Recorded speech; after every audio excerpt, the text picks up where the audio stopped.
So you know about parametric timed automata, about synthesis of timing parameters, and you know also about interval Markov chains with parameters. And now we will talk about Petri nets. So in Petri nets we have places, transitions, and tokens in places. And we say that the transition is enabled if it has token in its input places, for this transition, for example. And when the transition is enabled, we will fire it, and we can fire it by taking the tokens in the input place, and putting them in the output places. And we take as many tokens are specified on the input arc. So here we do not have a value, so we say that it's 1. And we put as many tokens as specified on the output arcs. So here we have 3 tokens put in this place and 1 token put in this place. Then we can fire T2, and because we had tokens in this place and this place, and we will take 2 tokens from this place, 1 from this one, and put 1 here. So now when we want to parameterize such a model, we have several possibilities. We can, for instance, put parameters on the initial marking. So here we say that we have A tokens in this place. We can put parameters on the input arcs or the output arcs. So here we say that we will need A token to enable this transition, and we will put B tokens when we fire the transition. And here also we will take A tokens. So initial markings, for example, could model a number of processes, an initial value for a semaphore or whatever. For input arcs, we will specify some numbers of items to take or some number of processes to synchronize. And for output arcs, in the same way, we will have processes that are spawned or number of items to give and so on. So now the basic problem that we consider is coverability. So what is coverability? It is that we want to reach some marking which is greater or equal to our actual goal marking. So it's a bit weaker than reachability. We don't know exactly which marking we will reach, but we know that we will reach a marking which is greater. And this is important because with coverability, we can actually know if a transition can fire, because we have enough marking to make it enabled and then fireable. So this includes in particular many safety properties which can be modeled by the firing of a transition to some error marking. So coverability is known to be X-space complete in Petri nets, and we will now extend this problem to parameters. So first, a small example of coverability on our former example of Petri nets. So here we have some marking that can be covered, for example, the marking with 0 on each component, because obviously every marking covers this one. Then when we fire this transition, we can see that we have a new covered marking, several new covered markings. So for example, here we have 1 token, at least 1 token here, 1 token here, and at least 1 token here. And here it doesn't matter, so we can have 0. And then by firing this transition, we can reach a whole new family of markings that are covered by this net, namely those that are greater than this marking. A contrario, there are many markings that cannot be covered in this net. For instance, we cannot have at the same time 1 token here and 1 token here. So this is this marking. And we cannot have at the same time 2 tokens here and 1 token here. Or we cannot have more than 7 tokens here. 7 tokens here. So now what does it mean for coverability in the parametric setting? So we can define 2 decision problems. So the first one would be existential coverability. Does there exist at least one parameter evaluation such that some marking is coverable in the instantiated net? Or universal coverability, is some marking coverable for all the values, the possible values of the parameters? then of course the most interesting problem will be synthesis, as we have seen in another sequence, in which we compute all the values such that some marking is coverable. So let's stay on the decision problems for now, and we will consider first the most general version of parametric Petri nets, where everything can be parameterized, going from initial markings to arcs. So in this case, unfortunately, we have an undecidability result, so we can simulate two counter machines. So two counter machines are simply a finite automaton with two counters, integers, non-negative, and we have instructions which permit to go from one state to another, which can either increase the value of one of the counter, or test if it is 0, or decrement the value of a counter. Since the counters are non-negative, we will expect that we have a test before every decrement to be sure that we do not reach a negative value. So we have a small example here of a machine. So we have not specified here the initial state, but we could, for instance, suppose that it's P1, and we could also define an halting location, an halting state, which we have not done here, but that could be done, and it would be useful for the decidability problems afterwards. But let's stay on this simple example of machines. So we say we have only two states here, and we start in P1 with both counters being equal to 0. Then we can execute this instruction and increment the value of C1 by 1, and then we can, since we are in P2, we can execute this instruction, increase the value of the counter by 1, and then we are back in P1, and then we can increase the value of the first counter by 1, and so on. So here we can see that this machine will never stop because we do not reach a halt location, and also the value of the counters is unbounded. So we know from the results of Minsky in the late 60s that the halting problem for two counter machines, so deciding whether we can reach some halt states in the machine, or also the boundedness of the counters in such machines, are both undecidable problems. So to prove that coverability, existential or universal, is also undecidable for parametric Petri nets, we will reduce these two problems, halting and boundedness of the counters, from two counter machines and model them using parametric Petri nets. So here is how the reduction works. So we want to have widgets for incrementation of the counter. So this would be this widget, for decrementation of a counter, and for the 0 test of a counter. As usual with Petri nets, it's this part which is the most complex and the most interesting. But let us focus first on the increment, because we have several things to see here. So we will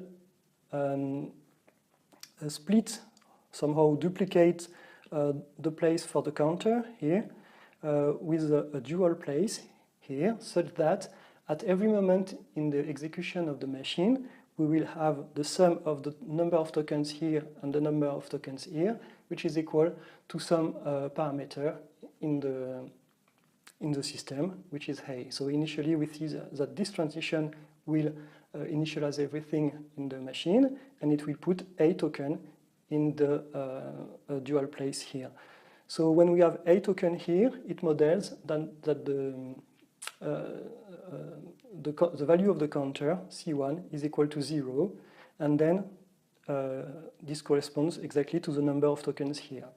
So when we want to increment, say we were in this state of the machine, modeled by this place, and we want to increment the counter, so we will fire this transition, take a token here, and put it here.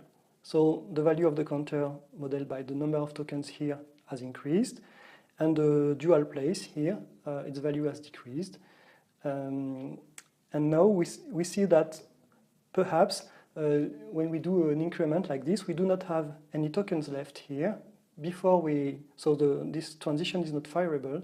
So in this case, it means that we have all A tokens in this place, and we can, instead of firing this transition, which is not possible since we do not have a token here, we can fire this error transition and go here.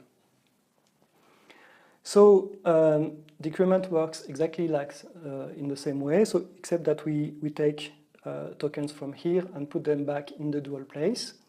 And then for zero test, as expected, we will test that we have exactly A tokens in the dual place, which means that there are no tokens in the C1 place.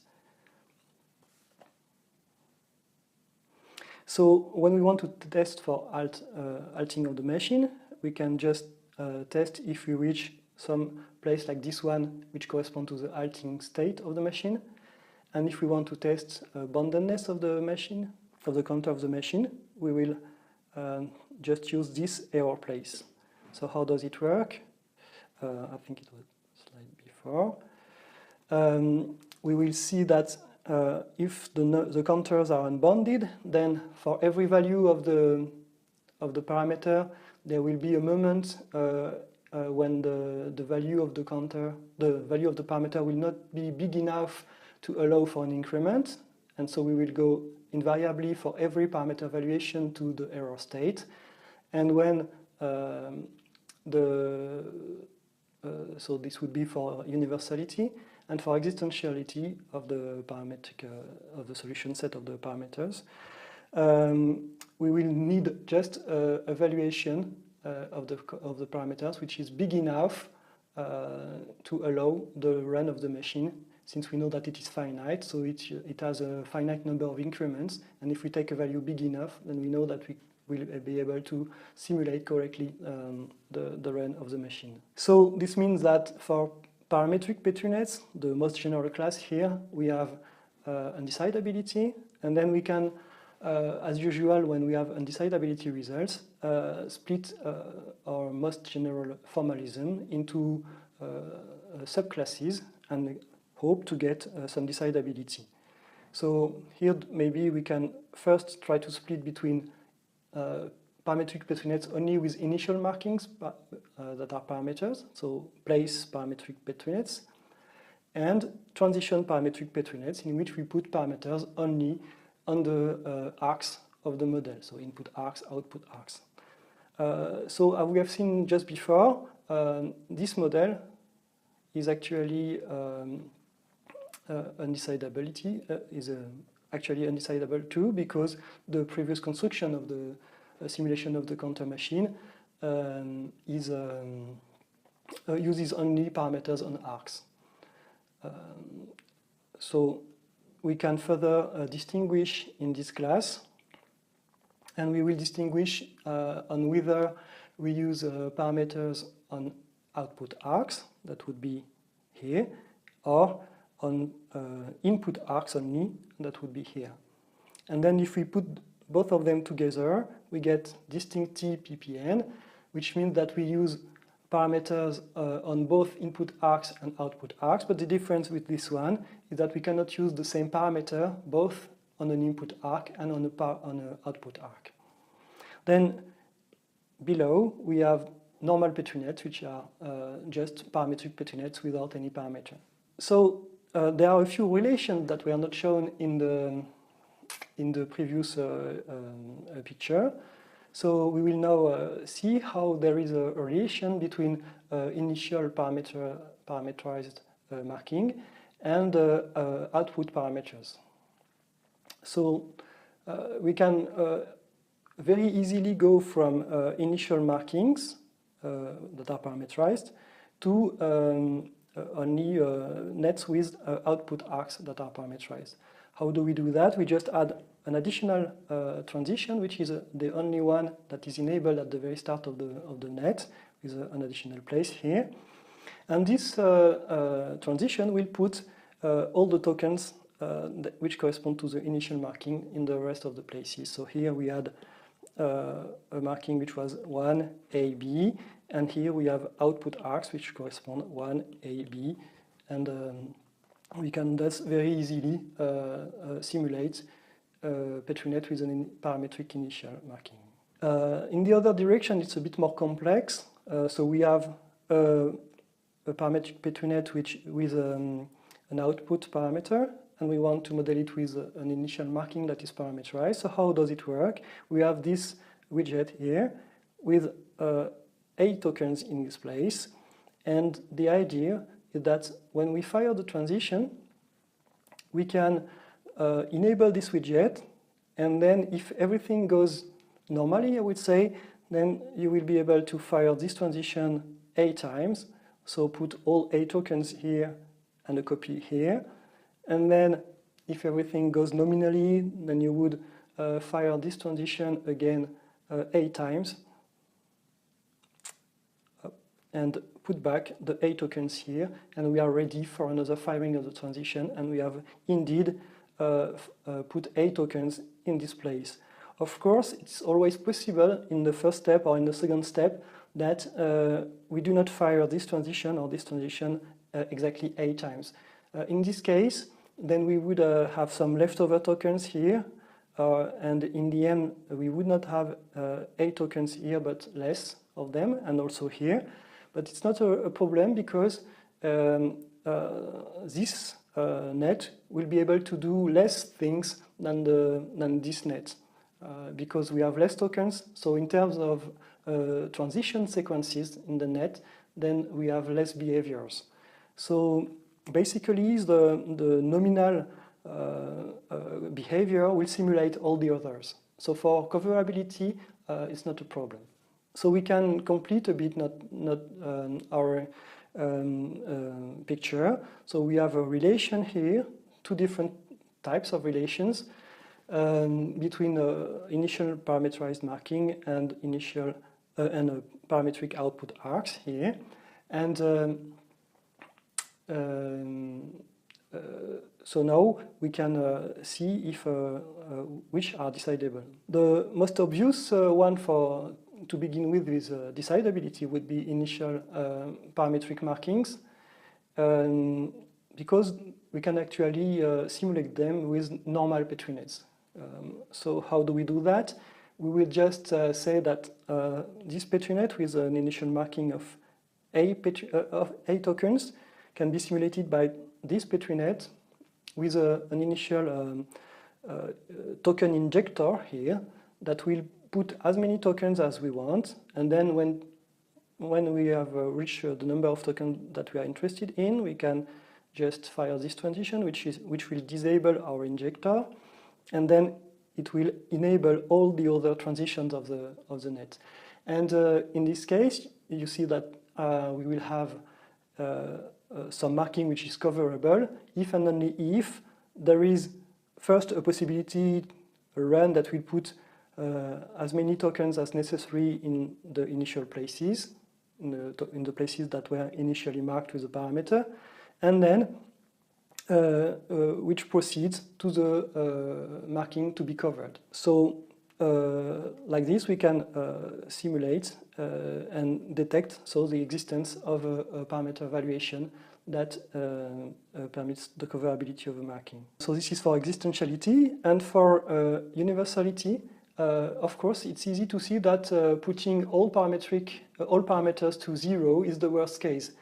Since we are interested in knowing whether it is possible to cover our marking for every parameter evaluations, we can start with 0. If this is possible, then for sure it will work with all the other markings, and if it's not possible, then we can stop because we know that it's not universal. So we can complete a bit our picture.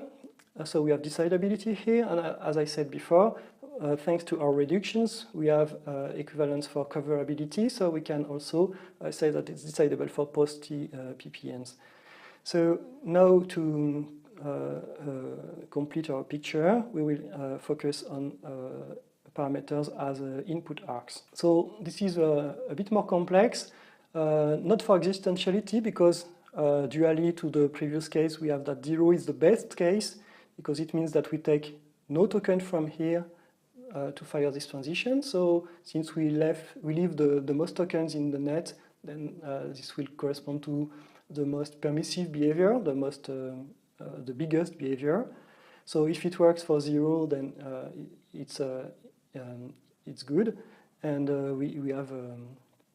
we know that there exists a parameter evaluation. So if there exists a parameter evaluation, for sure 0 works. And for universal coverability, then it's much more complex, and I will not go into the details.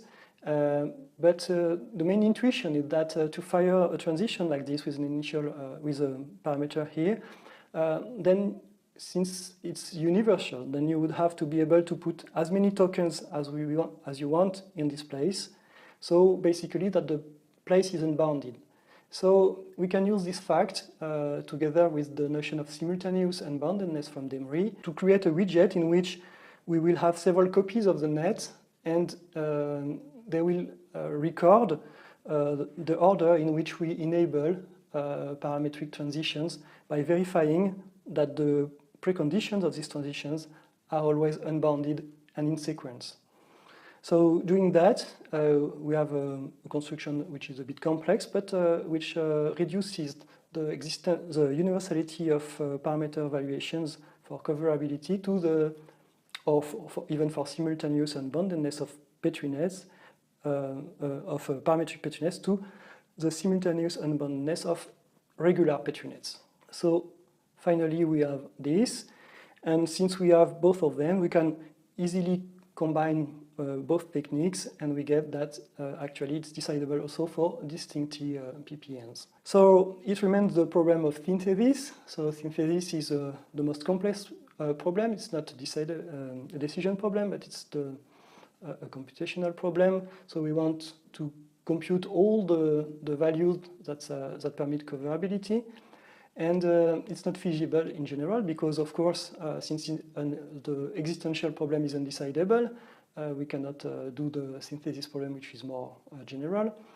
But we can restrict ourselves to some subclasses, for example, post-T PPNs. In this case, it's easy to show that the solution set, the parameter evaluation set, such that some marking is coverable, is upward closed. It means that all the markings that are greater or equal, component by component, are in the sets. And then we can use a well-known algorithm by Falken and Jensen, which permits to compute a finite basis of such sets. So we can do it for post-T PPNs. So for pre-T PPNs, it will work in the same way, except that we will compute the complement, actually, of the solution set, because the solution set is downward closed, so its complement is upward closed, and we can use also this algorithm by Falken and Jensen. Then if we want to get back to our more expressive class of distinct T PPNs, we have practical issues, because we cannot represent the solution set with a formalism for which emptiness of the intersection with equality constraints would be decidable. Why? Because otherwise we can decide the existence of a parameter evaluation for coverability in general parameter Petri nets. How does it work? You just take a general Petri net, and then of course it has parameters that are both used as input in input arcs and in output arcs. Then you will split this parameter in two parameters, one used only in input arcs and one used only in output arcs. Then if we suppose we can compute the solution set, then we do it. Then we intersect with the constraints which correspond to both versions of the same parameter are actually equal to get back the real values of my original net. And then we can just test emptiness in the set that we have obtained, and then we can decide if the solution set of the original Petri net here is empty or not. So obviously, since this is not decidable, then those steps here, intersection, emptiness of the intersection with the inequality constraint is not possible. So as a conclusion, we have here a class of parametric Petri nets which is expressive and quite interesting in terms of modeling power, but of course it's undecidable in general. But still we can define meaningful subclasses for which it's decidable. And for these subclasses, we can prove that parametric coverability, be it existential or universal, is actually space complete. So then the main remaining work would be to find efficient synthesis algorithms. So both in the simplest cases, for which the algorithm of Valk and Jensen may be not very efficient in practice, but also for the general case, we would like to maybe to have approximate algorithms to get a part of the solution in an efficient way. So now let's see how timing parameters can be introduced in Petri nets. So of course in time Petri nets, much like they were in time automata.